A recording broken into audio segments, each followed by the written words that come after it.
I'm Natalie Morales, and this is Luke Rhodes, and you're watching People.com. I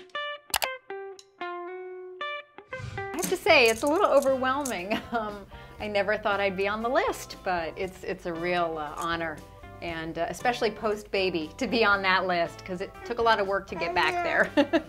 It's just made me appreciate my body so much more. Having children is really what we are made for as women, and to be able to see how your body just knows what to do, it really just made me appreciate that beauty is more about what you're capable of doing with your body. It's not so much, it's about being healthy, and the beauty really comes from within, as they say. With both of my pregnancies, I have always felt more beautiful pregnant.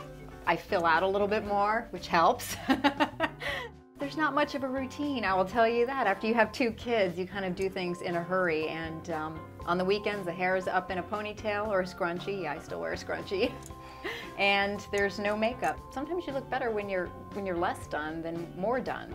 I suppose my must-have beauty product is always lipstick or chapstick. I always have a little bit on hand because otherwise I feel washed out. But for the most part, I am not a makeup girl. You know, I think the meaning of beauty, and I hope what they learn to love as well in women and in themselves, is just to appreciate having a healthy body and a healthy attitude, and to be confident and really having a great smile on your face. That's the meaning of real beauty, right?